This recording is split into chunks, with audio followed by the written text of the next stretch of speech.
എന്തിന് ഇത്രയും കാലം ചങ്കായി ചേർന്ന് നിന്ന MP സ്ഥാനം വരെ കരസ്ഥമാക്കിയ ജോൺ ബ്രിട്ടാസ് പോലും കൈവിട്ടു? വെള്ളിയാഴ്ച വീണയെ ED അറസ്റ്റ് ചെയ്താൽ CPM മിണ്ടില്ല. നിയമം നിയമത്തിന്റെ വഴിക്ക് പോകട്ടെ എന്ന് CPM പറയും. ബിനീഷ് കോടിയേരിക്ക് നൽകിയ പിന്തുണയിൽ നിന്നും ഒരു ഇഞ്ച് കൂടുതൽ വേണ്ട വീണയുടെ കാര്യത്തിൽ എന്നാണ് CPMന്റെയും CPIയുടെയും തീരുമാനം. CMR എക്സാലോജിക് മാസപ്പടി കേസിൽ വീണ വിജയനെ ED വീണ്ടും ചോദ്യം ചെയ്താൽ ഒരുങ്ങുമ്പോൾ പാർട്ടി പ്രതിരോധത്തിലില്ല എന്ന് തീരുമാനിച്ചത് കഴിഞ്ഞ ദിവസമാണ്. വീണയുടെ കാര്യം അവർ തന്നെ നോക്കട്ടെ എന്ന നിലപാടിലാണ് CPM കടക്കുന്നത്. മുമ്പ് ED റെയ്ഡിനെത്തിയപ്പോൾ പിണറായി വിജയനെ ചോദ്യം ചെയ്യുന്നു എന്ന വാർത്ത നൽകി പ്രതിരോധം തീർത്ത CPM പുതിയ സാഹചര്യത്തിൽ വീണയെ കൈവിടുകയാണ്. വീണയെ കൈവിടുന്നു എന്ന് വ്യക്തമാകുന്നതാണ് പുറത്തുവന്ന നേതാക്കളുടെ പ്രതികരണങ്ങൾ. വീണയുടെ കാര്യത്തിൽ നിയമം നിയമത്തിന്റെ വഴിക്ക് പോകട്ടെ എന്നായിരുന്നു CPM രാജ്യസഭാ MP ജോൺ ബ്രിട്ടാസ് പ്രതികരിച്ചത്. SFIയോട് അടക്കം വിവരങ്ങൾ വീണ ധരിപ്പിച്ചതാണെന്ന് പറഞ്ഞ ജോൺ ബ്രിട്ടാസ് CMR നൽകിയ രാഷ്ട്രീയ സംഭാവനകളിലും അന്വേഷണം വേണമെന്നും ആവശ്യപ്പെട്ടു. ഈ മന്ത്രിസഭ 2 പേർ പണം കൈപ്പറ്റിയെന്ന് സമ്മതിച്ചതാണ്. അത് വെച്ച് നോക്കുമ്പോൾ വീണ വാങ്ങിയെന്ന് പറയുന്നത് എത്രയോ ചെറിയ തുകയാണ്. ആ പണം രേഖാമൂലം തെരഞ്ഞെടുപ്പ് കമ്മീഷണറെ അറിയിച്ചിട്ടുണ്ടോ എന്ന് വ്യക്തമാക്കണമെന്നും ജോൺ ബ്രിട്ടാസ് ആവശ്യപ്പെട്ടു. ജോൺ ബ്രിട്ടാസ് ആണ് വീണയുടെ കാര്യത്തിൽ ഡൽഹിയിൽ ചരടുവലികൾ നടത്തിയത്. കേന്ദ്ര BJP നേതാക്കളുമായി അടുത്ത ചങ്ങാത്തം ബ്രിട്ടാസിനുണ്ട്. ഇത്രയും കാലം പിണറായി മുഖ്യമന്ത്രിയായിരുന്നതിനാൽ ബ്രിട്ടാസിന്റെ ചരടുവലികൾ നിഷ്പ്രയാസം നടക്കുകയും ആയിരുന്നു. എന്നാൽ പിണറായി മുഖ്യമന്ത്രി സ്ഥാനത്ത് നിന്നും ഔട്ടാവുകയും പാർട്ടിയിൽ പിടുത്തം വിടുകയും ചെയ്തതോടുകൂടി ബ്രിട്ടാസ് പിണറായിയെ കൈവിടുകയായിരുന്നു. വീണയെ പരസ്യമായി തള്ളിപ്പറയാനും ബ്രിട്ടാസ് തയ്യാറായി. വരും ദിവസങ്ങളിൽ പല നേതാക്കളും പിണറായി വിളിച്ചാൽ ഫോൺ എടുക്കാത്ത അവസ്ഥയിലെത്തും. അതേസമയം ED സമൻസ് നിയമപരമായി നേരിടാനുള്ള പ്രാപ്തി സമൻസ് ലഭിച്ച വ്യക്തിക്കുണ്ട്. CPM അഭിപ്രായം പറയേണ്ട കാര്യമില്ലെന്നാണ് NN കൃഷ്ണദാസും പ്രതികരിച്ചത്. സമാന നിലപാടിലേക്കാണ് CPM നേതാക്കൾ നീങ്ങുന്നത്.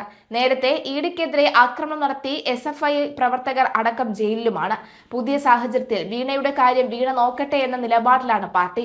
EDക്കെതിരെ പാർട്ടി പ്രവർത്തകർ ആക്രമണം നടത്തിയതിൽ പല നേതാക്കൾക്കും അതൃപ്തിയുണ്ട്. എന്തിന്റെ പേരിലാണ് ഇത്തരം സമരങ്ങൾ നടത്തിയതെന്ന സംശയത്തിലാണ് CPM നേതാക്കൾ. അറസ്റ്റിലായവരിൽ ഒരു നല്ല ശതമാനം കുട്ടികളും നിർധന കുടുംബത്തിൽ നിന്നുള്ളവരാണ്. ഇവരുടെ രക്ഷകർത്താക്കൾ AKG സെന്ററിന് മുന്നിൽ ചെന്ന് നിരന്തരം കരയുന്നുണ്ട്. ആർക്കും ഇവരെ സമാധാനിപ്പിക്കാൻ കഴിയുന്നുമില്ല. ചോദ്യം ചെയ്യലിന് വെള്ളിയാഴ്ച കൊച്ചി ഓഫീസിൽ ഹാജരാകണമെന്നാണ് വീണയ്ക്ക് ED നൽകിയ നോട്ടീസിൽ വ്യക്തമാകുന്നത്. വീണയ്ക്കൊപ്പം മറ്റ് 8 പേർക്ക് കൂടി നോട്ടീസ് നൽകിയിട്ടുണ്ട്. CMRലുമായി ബന്ധപ്പെട്ടവർക്കാണ് നോട്ടീസ് നൽകിയിരിക്കുന്നത് എന്നാണ് വിവരം. നേരത്തെ റെയ്ഡിന്റെ ഭാഗമായി ചില ചോദ്യങ്ങൾ ED ചോദിച്ചിരുന്നു. അവർ നൽകിയ മറുപടിയിൽ വ്യക്തതയില്ല എന്ന നിലപാടിലായിരുന്നു ED. അതിന് പിന്നാലെയാണ് വീണയെ കൊച്ചി ഓഫീസിലേക്ക് വിളിച്ചു വരുത്തിയത്. കേസിൽ ഇതാദ്യമായാണ് വീണയെ ED വിളിച്ചു വരുത്തി ചോദ്യം ചെയ്യുന്നത്. നേരത്തെ വീണയുടെ പിതാവ് പ്രതിപക്ഷ നേതാവ് പിണറായി വിജയൻ, ഭർത്താവ് Muhammad Riyas MLA, CMRL MD എന്നിവരുടെ വീടുകളിൽ ഉൾപ്പെടെ ED റെയ്ഡ് നടത്തിയിരുന്നു. CMRL കമ്പനി വീണ വിജയന്റെ ഉടമസ്ഥയിലുള്ള എക്സാലോജിക് സൊല്യൂഷൻസ് എന്ന കമ്പനിക്ക് ഇല്ലാത്ത സേവനത്തിന് പ്രതിഫലം നൽകിയെന്ന കേസിൽ ED അന്വേഷണം തുടരാൻ ഹൈക്കോടതി ഡിവിഷൻ ബെഞ്ചും അനുമതി നൽകിയിരുന്നു. സിംഗിൾ ബെഞ്ച് ഉത്തരവിനെതിരെ CMRL നൽകിയ അപ്പീല് ജസ്റ്റിസ് V രാജ വിജയരാഘവനും ജസ്റ്റിസ് KV ജയകുമാറും അടങ്ങിയ ബെഞ്ച് തള്ളിയിരുന്നു. കള്ളപ്പണം വെളുപ്പിക്കൽ നിരോധന നിയമം പ്രകാരമുള്ള അന്വേഷണം നടത്തുന്നതിനും താൽക്കാലികമായി സ്വത്ത് കണ്ടുകെട്ടുന്നതിനും EDക്ക് മറ്റേതെങ്കിലും അന്വേഷണ ഏജൻസിയുടെ FIRോ പരാതിയോ വേണ്ടതില്ലെന്ന് വ്യക്തമാക്കിയാണ് ഉത്തരവ്. സുപ്രീം കോടതിയെ സമീപിക്കാൻ 2 ആഴ്ചത്തേക്ക് കടുത്ത നടപടികളിൽ നിന്ന് സംരക്ഷണം നൽകണമെന്ന് CMRLന്റെ അഭിഭാഷകൻ ആവശ്യപ്പെട്ടെങ്കിലും അനുവദിച്ചില്ല.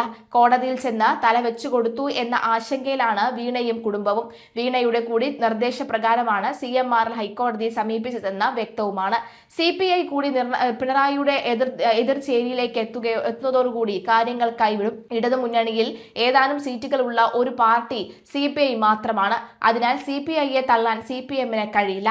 പ്രതിപക്ഷ നേതാവ് പിണറായി വിജയന്റെ മകൾക്കെതിരെ ED അന്വേഷണത്തിനെതിരെ ഇടതുമുന്നണിയുടെ പേരിൽ നടത്തിയ സമരത്തിൽ CPI പങ്കെടുക്കാൻ പാടില്ലായിരുന്നുവെന്ന് പാർട്ടി ജില്ലാ കൗൺസിൽ യോഗത്തിൽ വിമർശനമുണ്ടായി. പിണറായിയുടെ മകൾ പിണറായിയുടെ പാർട്ടിയിലെ അംഗമോ ഇടതുമുന്നണിയിൽപ്പെട്ട ആളോ അല്ല.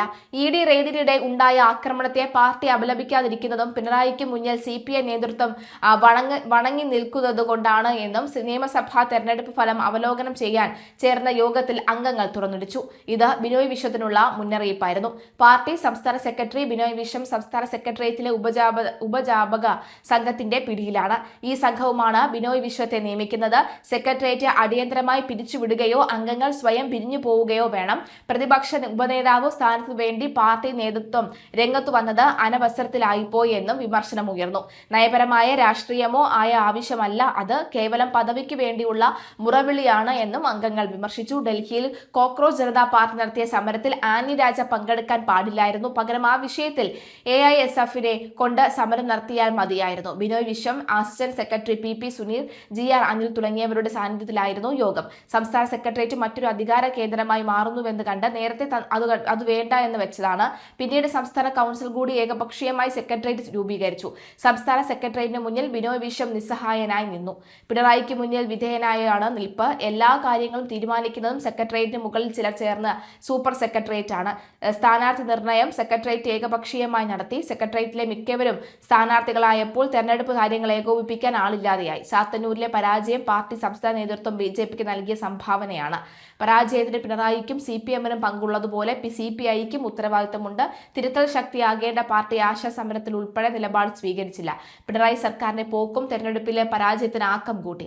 ഗവൺമെന്റ്മാരുടെ രക്ഷാപ്രവർത്തനം ഉൾപ്പെടെ ജനങ്ങൾക്കിടയിൽ രോക്ഷത്തിന് കാരണമായി. LDF സർക്കാർ ഇനി വരരുതേ എന്നാഗ്രഹിച്ചു പാർട്ടിക്കാരുണ്ട്. പദവികളെല്ലാം ഇഷ്ടക്കാർക്ക് വേണ്ടി വീതം വെച്ചതായി വിമർശനമുണ്ട്. അവധാനതയോട് സ്ഥാനാർത്ഥി നിർണയം നടത്തിയിരുന്നുവെങ്കിൽ കുറഞ്ഞത് 6 സീറ്റുകളിൽ കൂടി വിജയിക്കാമായിരുന്നുവെന്ന് CPI ജില്ലാ കൗൺസിൽ യോഗത്തിൽ വിമർശനമുണ്ടായി. 25 സീറ്റുകളിൽ 5 സ്ഥാനാർത്ഥികൾ നിശ്ചയിച്ചത് ഒരു സെക്രട്ടേറിയറ്റ് അംഗമാണ്. ഈ സെക്രട്ടേറിയറ്റ് അംഗം സ്വയം സ്ഥാനാർത്ഥിയായപ്പോൾ സ്വന്തം പഞ്ചായത്തിലെ മറ്റൊരാളെ അടൂരിൽ സ്ഥാനാർത്ഥിയാക്കി. കൊല്ലം ജില്ലയിൽ ഉൾപ്പെടെ വിദ്യാർത്ഥി യുവജന രംഗത്തിലുള്ള സഖാക്കൾ പലരും ഉണ്ടായിട്ടും അവരെ തഴഞ്ഞു. ചാത്തന്നൂരിലും ചടയമംഗലത്തും സ്ഥാനാർത്ഥികൾ നിശ്ചയിച്ചതും പൊതുസാഹചര്യം വിലയിരുത്തിയതായിരുന്നു എന്ന് വ്യക്തം. എന്തു പ്രതികൂല സാഹചര്യത്തിലും ജയിക്കാമായിരുന്ന സീറ്റായിരുന്നു ചടയമംഗലം. പാർട്ടിയുടെ മറ്റ് 3 മന്ത്രിമാരും ജയിച്ചപ്പോൾ ഇവിടെ മാത്രം തോറ്റത് ജനപിന്തുണ ഇല്ലാത്തതുകൊണ്ടാണ്. പാർട്ടിയുടെയും CPMന്റെയും ലോക്കൽ സെക്രട്ടറിമാരെ പോലും സ്ഥാനാർത്ഥി അറിയില്ലായിരുന്നു. ചാത്തന്നൂരിൽ സ്ഥാനാർത്ഥിയെ പാർട്ടിയുടെ CPMന്റെയും അണികൾ അംഗീകരിച്ചില്ല. CPM കേന്ദ്രങ്ങൾ BJPക്ക് വോട്ട് കൂടിയത് അതിന് തെളിവാണ്.